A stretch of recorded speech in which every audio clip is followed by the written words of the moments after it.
Ladies and gentlemen, my job on YouTube is very simple, just to turn boring openings into interesting ones. So here is where we discover some new interesting lines that are not so common or popular with many people. And so today I want to show you my secret anti-Scotch Gambit that I have been playing with much success for the last 5 months now. So get your popcorns and chase your friends away. It is time to unlearn your old repertoire. There'll be no memorization involved. So before I show you my secret weapon against the Scotch Gambit, allow me to show you some of the common traps that many Scotch players wish to play whenever they play their Scotch Gambit repertoire. For example, e4, e5, knight f3, knight c6, and pawn to d4. So the main move is e takes d4, and here is where the Scotch game can transpose into the Scotch Gambit if white doesn't take on d4 with his knight, but instead play bishop c4. Now before I show you the real stuff, here is what most black players play against the Scotch Gambit, e.g. the top played move knight f6. First of all, this invites e5, so you can see already white is putting pressure on black very early in the opening stage, which makes a lot of people to lose. E.g. if you play knight g4, the second most played move, white can even sacrifice his light squared bishop, making you lose your right to castle, after which they go knight g5 check, and after king g8, they don't even have to take your undefended knight right away. They can go queen f3 as if they want to mate on f7, and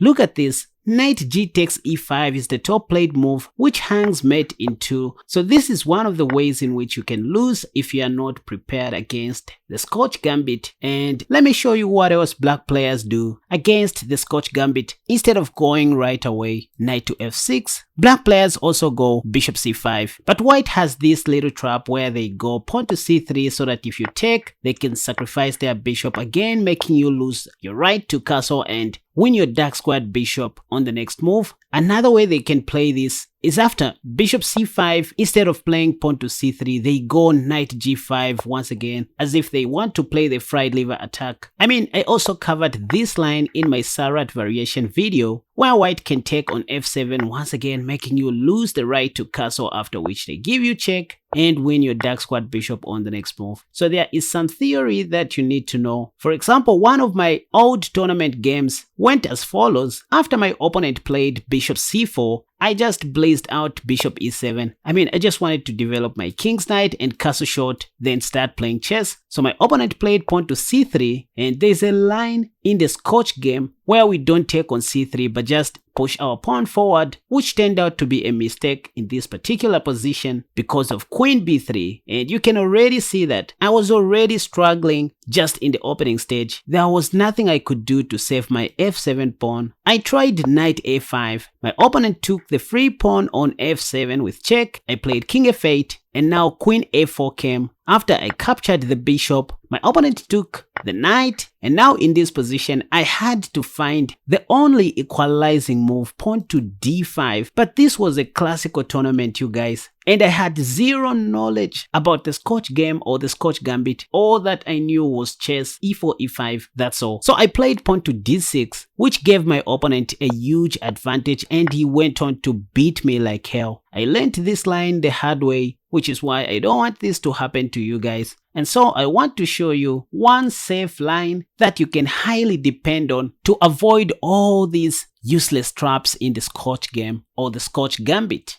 So here we go. After e4, e5, knight f3, knight c6, and pawn to d4, instead of taking on d4 right away, I suggest that you surprise your opponents, even in OTB classical games, guys, by playing this weird looking move, knight takes d4. Also played by grandmasters, by the way. So this is not a dubious move at all. In fact, if we go one move backwards, you can see that knight takes d4 is the third common move in the Masters database, and it has a very good percentage score, unlike e takes d4 and pawn to d6. Yep, one may argue to say the number of games played are not equal, but anyways, just go knight takes d4. So in this position, you will see your opponents taking the knight on d4, or probably the pawn on e5 or bishop c4 right away, trying to play in the style of the Scotch Gambit, which does not work. For example, let's begin with bishop c4. After this, you can just take white's knight on f3, which comes with check, so white has to take.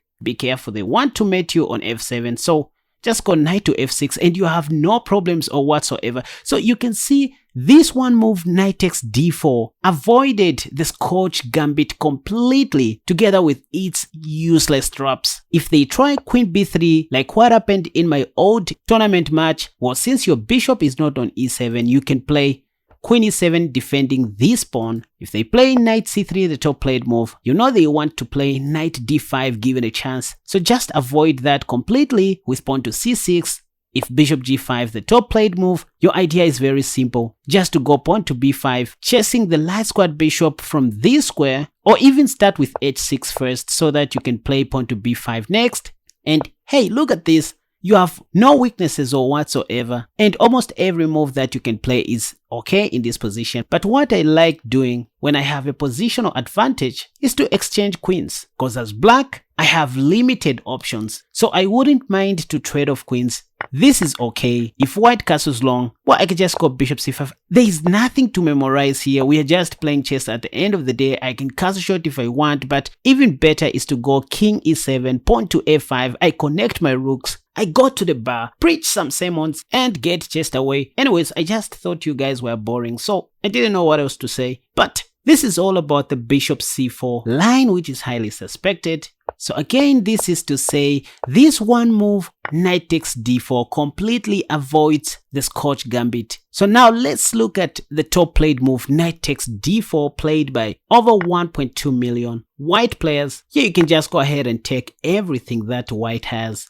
After queen takes d4, what Stockfish wants you to play is queen to f6, oversimplifying the game with a view of exchanging queens and just play chess. By the way, this position is only better for black, but well, I don't like this line, to be honest. After queen takes d4, instead of going queen f6, oversimplifying the game, what grandmasters love to play is knight e7, my top recommendation. Now it is you who wants to trick white, and so they should be very careful here. For example, if they go bishop g5, there is this tricky move, you guys, knight c6, which is going to win you a lot of games. Not necessarily the best line according to Stockfish, but of course not according to any other fish. By the way, this is also played by grandmasters like I mentioned earlier on and other advanced players. If you look into the Lichess database, you can see that bishop takes d8 is by far the top played move, which is a blunder. So already on move 7, you are assured of winning the game, and white won't understand why. You can just go ahead and take the queen, do your math, you're going to be up an exchange or simply up a piece. For example, after bishop takes c7, the top played move, you can go knight takes c2 check and end up winning the rook on a1. If knight c3, the top played move, you just go ahead and pin that knight, while they may try to go bishop c4, intending to win your knight on a1 and also developing their bishop. Well, you can just go pawn to d6, trapping that dark squared bishop. If rook takes a1, the top played move, white's dark squared bishop is dead. So this is how you can easily punish the Scotch Gambit. Anyways, let's look at something else that white can do after bishop g5 and knight c6. So instead of bishop takes d8, which allows us to be up an exchange or up a piece, white may play queen e3 in this position, holding on to their bishop and also threatening to take your queen. But the main idea is to play bishop e7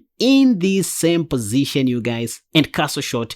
But you want to do it in this strategical way. You first of all go bishop b, because you want to take away the c3 square from white's knight. This is when you want to play bishop e7 so that if takes, you can now castle short given a chance. Anyways, after d4, knight takes d4, knight takes d4, ed and queen takes. Once again, I recommend you go knight e7. And we just finished looking at what to do after bishop g5 out of the 4 other possible moves that white can play. The top played move in this position is knight c3, not bishop g5. Your 6th move will always be knight c6 in most of these lines. Wherever white goes, for example, queen e3, you just go bishop b4. Very simple stuff, no memorization involved. If bishop d2, you can castle short if you want, but you don't have to if you have other things that you can do. d6, taking away the e5 square. If castle long, just go bishop g4. This provokes the f3 weakness, and this is when you go bishop e6.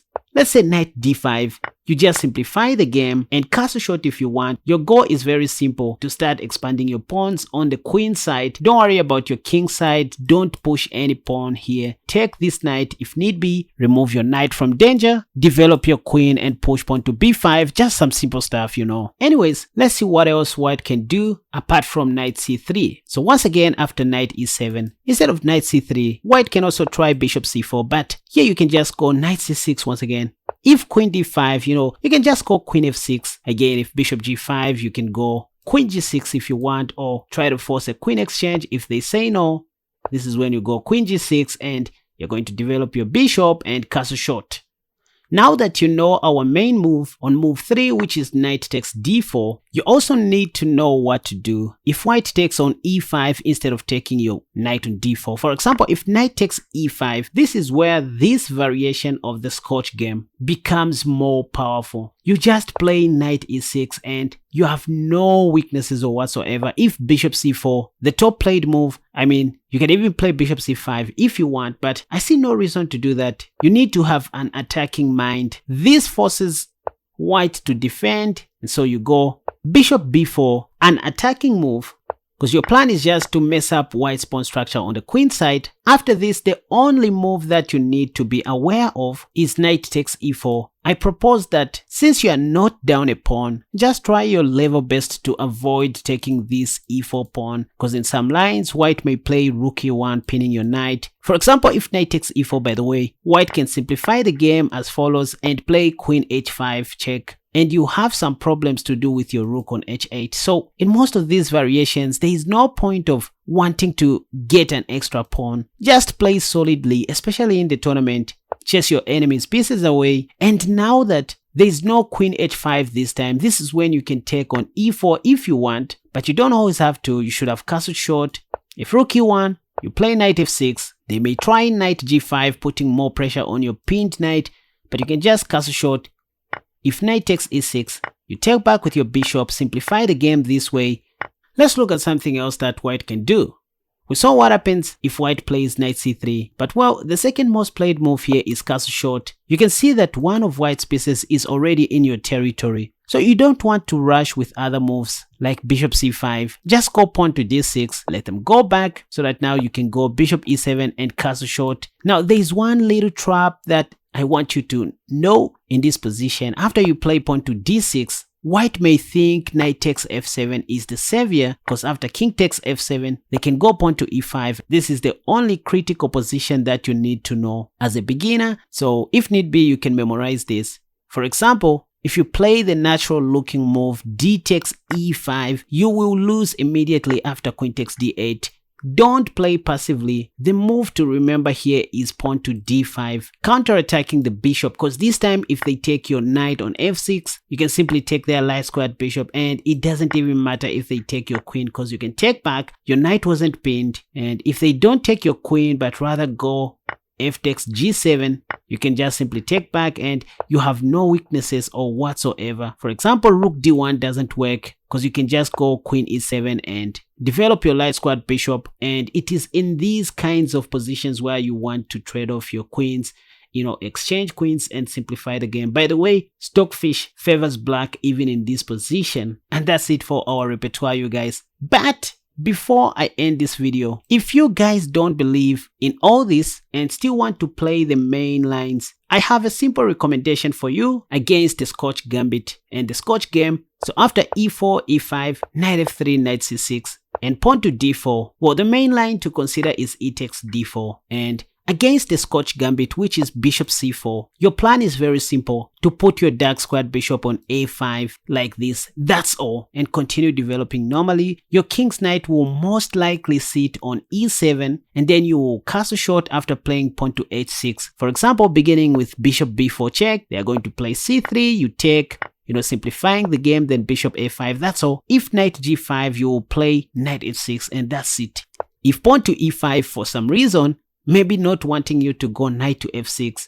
Well, you have knight ge7, and on the next move you're going to castle short. So this is what to do against the Scotch Gambit. Just to go bishop b4 check and bishop a5 after exchanging pawns on c3 instead of bishop c4. What I recommend to do against the Scotch game where white takes on d4 is to simply go bishop c5. That's it. All your problems are over. By the way, knight takes c6 doesn't work. You don't even have to take with your d pawn. You just go queen f6 and you are just having a normal game here. Again, your g knight will sit on e7 someday. By the way, you are threatening to mate white on f2, so on the next move you're just going to capture white's knight on c6 and develop your knight on e7 and castle short. If white doesn't take your knight on c6 and instead try to complicate matters, again just go queen f6. Remember, your king's knight will sit on e7. That's what you want to do. Again, they have no time to take on c6. They'll play pawn to c3. But you just develop your knight like I said. Again, if knight takes c6, you don't have to worry about this knight. It's in your territory. Just take the bishop intending to checkmate on f2.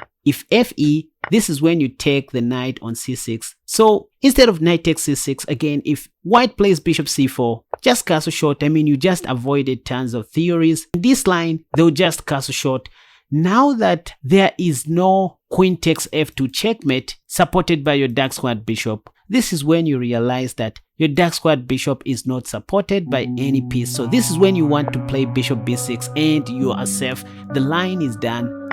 This doesn't work. You put your knight on g6 and this is the end of the Scotch game theory, you guys. Please let me know which one you think is more flexible to play. Otherwise, I and my family choose to go with the lowly variation of the Scotch game. Alright, you guys, that's it for today. Let me know if you enjoyed watching this video, and please, if you did, consider giving it a thumbs up and do subscribe to my channel if at all you haven't already. That's how you support my channel. You know, we need to grow this community together because that will encourage me to show you more wonderful stuff. And hey, check out my courses at www.KaspaChess.com. You can also visit my Patreon page for more extra videos that I can't post on YouTube. All the links are in the comment section down below and in the video description. Alright, until next time, have a wonderful day. Bye bye.